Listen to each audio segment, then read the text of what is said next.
당신의 투자를 도와줄 국내 최초, 국내 유일의 투자 파트너 모바일 주식신문. 가입 문의는 인포스탁 홈페이지를 참조하세요.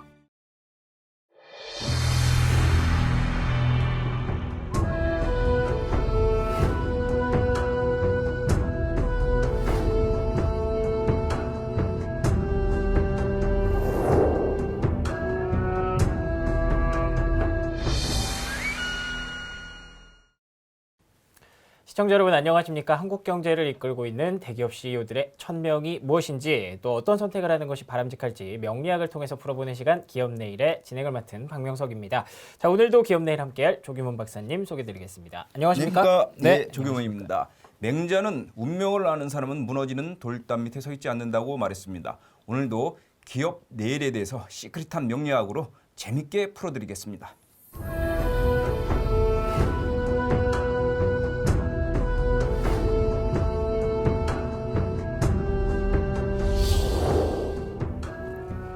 네, 오늘은 최근에 항공업종 재편과 관련해서 얘기가 정말 많이 나오는 기업입니다. 애경그룹에 대해서 살펴보려고 하는데요.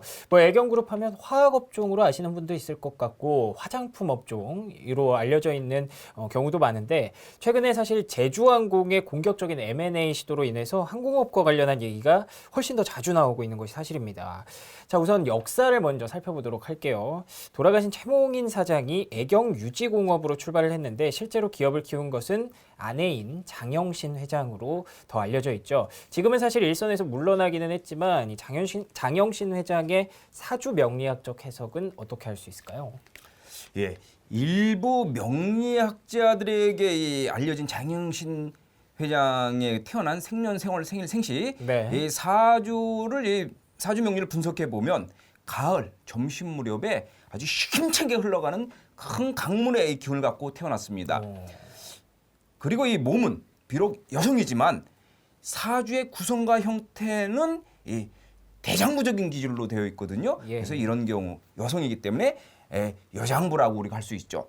이와 같은 이 사주를 갖고 계신 분들은 조직에서 리더가 되는 경우가 참 많이 있습니다. 그런데 특이한 거는 장영신 회장의 그 사주를 보게 되면 위와 아래 옆으로 이 재물복이 성곽처럼 삥 둘러싸고 있어요. 재물과 아주 인연이 많은 사주로 구성이 되어 있는데, 쉽게 얘기하면 하늘로부터 이 재물복을 타고난 사주다, 이렇게 말씀을 드릴 수가 있는데, 뭐 이 정도 재물복이 돼야지만 사주로 대기업 회장이 되는 거 아니겠습니까? 그렇겠죠. 예. 그리고 이 처음에는 말입니다. 이게 사진에 저기 나가고 있는데 고 최몽인 사장께서 유지공업으로 애경을 시작했거든요. 네네네. 유자가 이 기름 유자예요. 네. 그런데 이 장영신 회장은 유통, 이 큰 사주에서 강물로 태어나서 그런지 몰라도 강물이라는 것은 흘러 들어오고 흘러 나가는 거, 예. 흐를 유자, 예. 유통이거든요. 그래서 묘하게 유지 유 그리고 유통의 유, 요게 애경그룹을 대기업으로 이끌 수 있는 바탕이 되지 않았을까, 이런 생각을 하면서 이 기업과 그 업종이 묘하게 절묘하게 맞아떨어지는 것을 우리가 알 수가 있는데요. 네. 그런데 지금까지가 이 사주를 보면 지금까지가 장영신 회장의 전성기가 아니었고요. 예. 지금이 장영신 회장의 황금기라고 저는 그렇게 판단을 합니다. 그래요? 예. 그래서 애경은 지금 공격적인 경영을 하고 있는 거고, 네네. 앞으로도 공격적인 경영을 할 것이다, 그렇게 예측을 할 수 있습니다. 단 우리가 여기서 하나 조금 사람들이 지금 나이가 뭐 80이 넘으셨는데 지금 운이 전성기 뭐 이렇게 반문하신 분도 계실 수 있는데, 네. 운이란 것은 태어나자마자 1살에 들어올 수도 있고 10살에 들어올 수도 있고 뭐 30살에 들어올 수도 있고 60, 100살에 들어올 수도 있고, 언제든지 운이라는 것은 들어올 수 있는데 단 그 운이, 좋은 운이 들어오는 시기가 사람마다 다르다는 거죠. 그렇군요. 알겠습니다.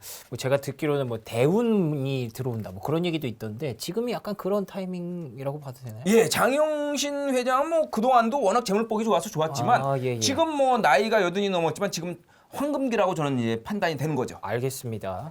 자, 그런데 애경그룹이요. 가족 경영을 하고 있는데 최근 들어서 저희가 얘기했던 그룹들에서는 그 가족 경영의 어떤 문제점들이 굉장히 많이 발견이 됐었거든요. 근데 애경그룹만큼은 경영권 다툼이 없었던 것으로 굉장히 유명합니다.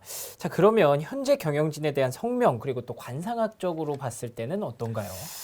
예, 이 장영신 회장의 사주를 보면 형제간의 다툼이 있을 수가 없어요. 왜냐하면 이분이 여장부적인 사주로 태어났고 리더십이 있다는 얘기죠. 또 하나 지금 운이 황금기거든요. 네. 비록 경영 일선에서 물러났다고는 하지만 내 개인적인 생각으로는 수령 청정의 경영을 하고 있지 않을까 이렇게 조심스럽게 예측이 되기 때문에 개인적인 그렇기 때문에 이 밑에 자제분들이 일사불란하게 움직이기 때문에 다툼이 있을 수 없다. 저는 그렇게 이제 생각이 들고요. 네. 먼저 저 사진에 나와 있는 애경그룹 총괄 부회장 최영석 저 부회장의 그 이름과 관상을 한번 분석해 보겠습니다. 네네.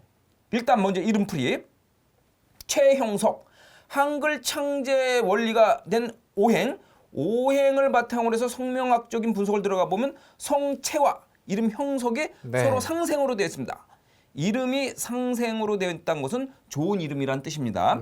다음 얼굴 관상을 분석해 보면 저 머리가 좀 하얗면서 얼굴의 유형이 정사각형에서 세로로 살짝 낀 우리가 앞선에서 많은 이 대기업의 CEO들이 얼굴 유형을 봤는데 그 어떤 얼굴 외형하고 좀 비슷하면서 이마가 초년운이고 눈과 코가 중년운이고 입과 턱이 말년운인데 이 비율이 3등분이 돼서 1대1의 비율이 나와야 되는데 거의 또 그런 비율에 또 가깝게 나오고 있어요. 그러네요. 이와 같은 얼굴 형태를 갖고 있는 사람들은 보통 사람들보다는 좀 초년, 중년, 말년이 비교적 부귀하게 살고 성공적으로 살아갈 가능성이 높다 이렇게 이제 생각이 들죠. 그런데 딱 보면은 그건 얼굴 외형인 거고 이 느낌 이미지 자체가 어떤 이 선비 같은 느낌이 확 오는 거예요. 뭔가 부드러운 느낌이 있어요. 그러면서 원칙주의고 그러기 때문에 이런 분들은 넘버원보다는 넘버2로서 자기의 역량과 능력을 최대한 발휘할 수 있는 거죠. 그래서 지금까지 어머니 장영신 회장님을 넘버2의 위치에서 보필을 했고 앞으로도 계속 그렇게 진행되지 않을까 이렇게 예측이 되는데 최형석 총괄 부회장이 모든 기획을 다 하고 그리고 장영신 회장은 그냥 거기서 결정적인 도장 꾹 누르는 아마 이런 형태가 아닐까 이렇게 생각이 듭니다. 네. 개인적인 생각으로 그렇게 말씀을 해주셨는데 그 다음에 이어서 그렇죠. 두 번째 이제 그 옆에 있는 최동석 부회장 사진이 있죠. 사진과 이름 최동석 이름풀이를 한번 해보면 먼저 최동석이란 이름 한글 창제 원리 오행으로 이 성명학적인 분석을 해보면 최동석 성체와 동석 요게 이름에 있어서 좀 상생이 아니고 상국으로 되어 있습니다. 그래요? 이와 같은 경우는 좀 이게 일을 하다 보면 예상치 못한 부딪힘이 좀 생길 수가 있어요. 그렇군요. 앞에 최형석이라는 이름은 상생이고 최동석이라는 이름은 좀 상극으로 되어 있는데 이렇게 이름을 보면 두 분이 석자 돌림이 아닐까? 뭐 제가 지어드린 건 아니지만 이런 생각을 하게 되는데 그래서 이제 이럴 경우는 이 돌림자 같은 이름을 짓는 경우는 유가적인 가풍에서 남아있는 우리나라에서만 이름 짓는 방법 중에 하나이기 때문에 우리가 이제 저 동석이나 형석으로 이렇게 지은 것 같습니다. 그렇죠. 저희 집도 그래요. 박명석. 명석, 형석. 그리고 관상을 보게 되면은 얼굴이 정사각형이면서 앞에 아래턱이 있으면서 정사각형이 이렇게 내려오고 있어요.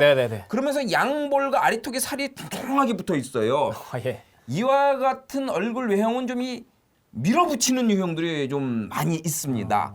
그리고 이마는 초년운이고 하늘을 상징하고요. 눈과 코는 중년운이고 코는 사람이고 재물이고 입과 턱은 말년운이면서 땅을 상징을 하는데 관상에서는 저렇게 양볼과 아래턱이 퉁퉁하고 각이 있고 이 심게 형성되어 있는 경우는 말년복이 좋으면서 부동산, 땅과 인연이 많은 관상이라고 할 수가 있습니다.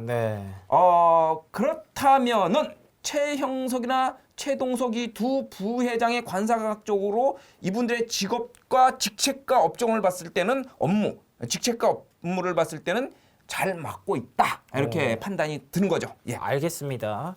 자, 최영석 부회장 그리고 최동석 부회장까지 살펴봤고요. 자, 그러면 이어서 저희가 또 항상 그 풍수지리학 쪽으로 이제 입지를 또 살펴보지 않습니까? 그런데 애경그룹이 2018년에 구로에서 홍대 쪽으로 본사를 옮겼습니다. 42년 동안 구로에 위치해 있었는데 홍대 쪽으로 본사를 옮겼어요. 근데 그 이후의 흐름이 뭐 그렇게 평탄하다고는 볼 수가 없는 그런 상황이 지속되고 있는데 사실 홍대라고 해서 저는 굉장히 어떤 핫한 곳에 있을까 그렇게 생각했거든요. 근데 알고 보니까 좀 메인스트릿에서 조금 벗어나서 막상 보면은 막 우리가 생각하는 그런 홍대 같지 않은 그런 곳에 있다고 하더라고요. 예. 어떤가요? 지금 영향을 많이 좀 줬을까요? 그런 게? 일단은 네. 저 화면상으로 나가는 그 애경그룹 저 본사 홍대 입구역에 있는 저 지도상을 보게 되면 풍수적 지리적 위치는 괜찮다는 생각이 들어요. 아, 그래요? 그리고 그 본사 저 사진도 나가죠. 본사 저 건물 모습이나 그 밑에 대지의 이 형태를 보게 되면 이것 또한 뭐 괜찮다고 보여집니다. 네. 그리고 저 지도상에 또 나가는데 그 애경본사 바로 앞에 지하철 2호선과 공항철도역 홍대 입구역이 지금 있죠. 그렇죠. 예. 그리고 그 주변으로 보면 좀 이렇게 저 지도상으로 보게 되면 이 크고 넓은 도로들이 상당히 많이 좌우로 이렇게 쫙쫙쫙쫙 시원스럽게 뻗어 나가고 있어서 상당히 교통의 요지이기 때문에 지정학적으로 보나 건물의 위치나 형태로 보기에는 풍수적으로는 양호하다 이런 생각이 듭니다. 그렇군요. 예. 그런데 네. 우리는 풍수를 볼 때 네.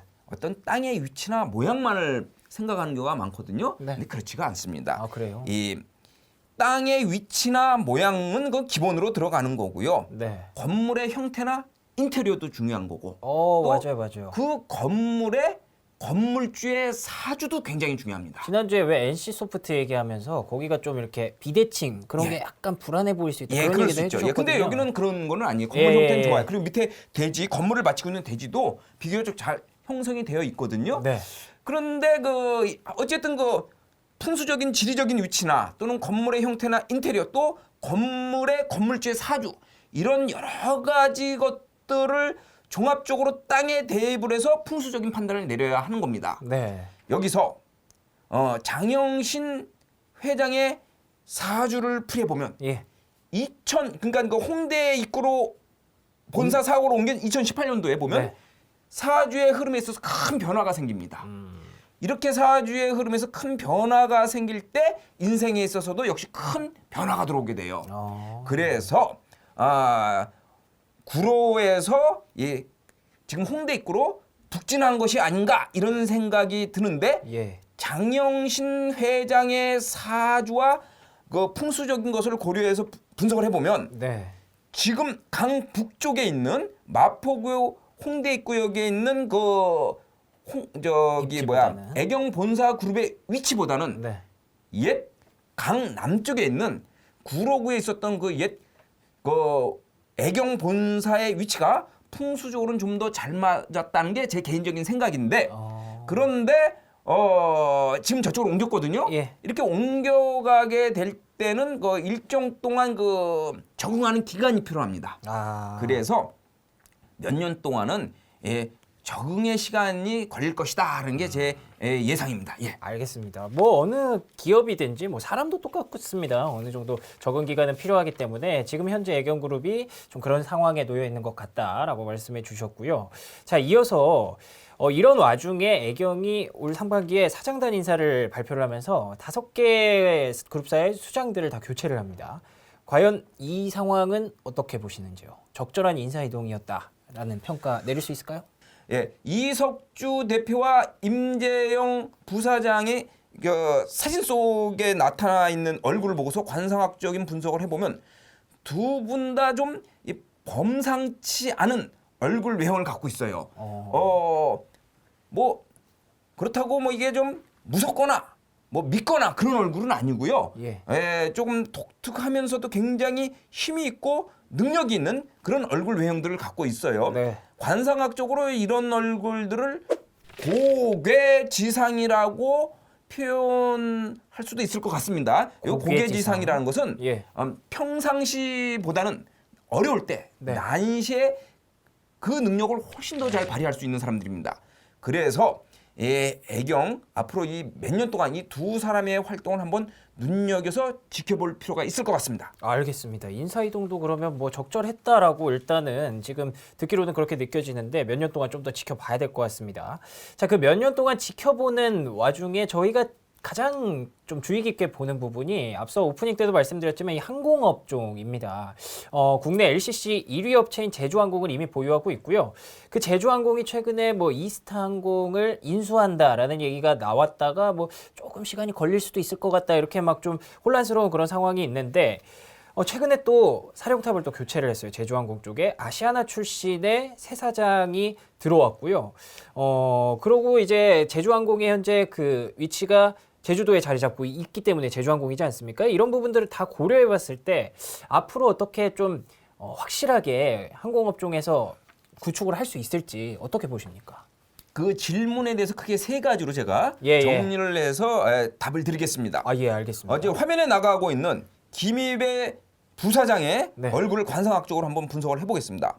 이마는 직업이면서 초년 그리고 하늘을 나타내고 예. 눈과 코는 중년이고 재물이고 코는 사람이고 네. 입과 턱은 말년이고 땅이거든요. 관상학적으로는 그렇게 이제 대입을 시키고 있는데 네. 김입의 부사장 얼굴을 딱 보면 이마가 네. 반듯하고 깨끗하고 아주 잘생겼어요. 예. 이마는 직업운이거든요. 예, 그러니까 대기업의 어떤 부사장, 대표가 될 수 있는 거고요. 근데 네. 이마는 또 하늘이에요. 이마는 하늘, 코는 사람, 턱은 땅, 천인지 이렇게 가거든요. 이 하늘이 저렇게 잘생겼으니까 하늘과 관련된 업종, 즉 항공업종하고 직업이 잘 맞아떨어진다. 관상학으로는 그렇게 우리가 풀이가 될 수 있는 거죠. 네. 그런데 이분의 얼굴을 자세히 보면 네. 얼굴 크기에 비해서 코의 크기가 약간 좀 부족한 작은 듯한 그런 느낌을 갖게 돼요. 코는 사람에게 있어서 관상에 있어서 재물을 상징하는 거거든요. 네. 그렇기 때문에 김입의 이 부사장 대표이사가 아마 능력은 발휘하겠지만은 이익 창출은 우리가 좀 더 지켜봐야 될 것 같습니다. 네. 알겠습니다. 그리고 이 논어에 보면 네. 증자가 이런 말을 합니다. 임중이 도원, 임중이 도원 이런 얘기를 하는데 맡은 임무는 중하고 갈 길은 멀다.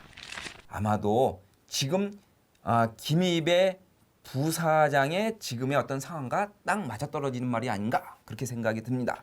그리고 두 번째 네. 이 제주항공 이게 지금 제주도에 본사가 있다고 말씀했지 않습니까? 예. 이 장영신 회장의 사주로 분석을 해 보면은 이 항공에 관련된 본사를 제주도에다가 둔 것은 아마도 신의 한 수가 아닐까 요렇게 예측이 들고요. 그래요. 참고로 장영신 회장 같은 경우는 유통이나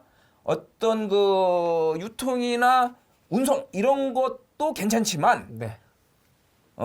화학이라든지 네. 유지, 화학이라든지 아니면 쇼핑몰 또는 부동산, 레저 이런 것들이 재화 창출에 있어서 좀 더 궁합이 잘 맞는다. 저는 그렇게 판단을 하고 있습니다. 이 논에 보면 매우 추운 겨울이 지난 다음에야 시들지 않는 잣나무와 소나무를 알 수 있다. 이런 말이 나오고 있거든요. 애경이 대한민국의 대기업, 더 나아가서 글로벌한 세계적인 대기업이 될지는 지금 애경그룹에 몰아닥친 이 겨울의 한파가 지나고 나면 확실하게 정해질 것 같습니다.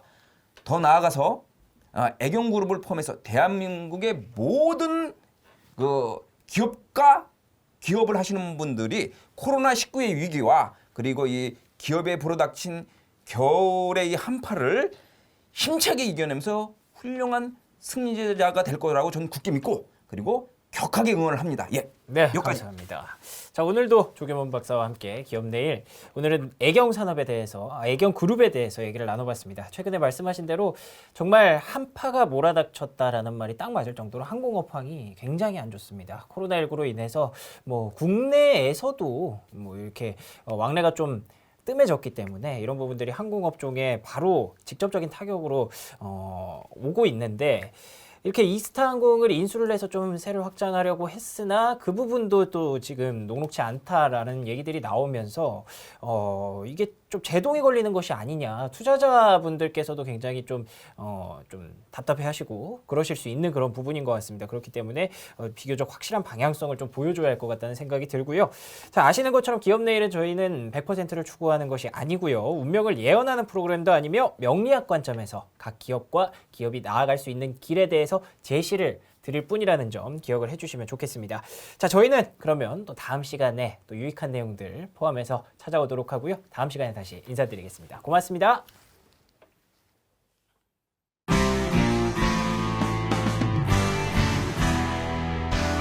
한국형 블룸버그, 인포스탁 미디어 그룹. 기업을 봅니다. 인포스탁 데일리.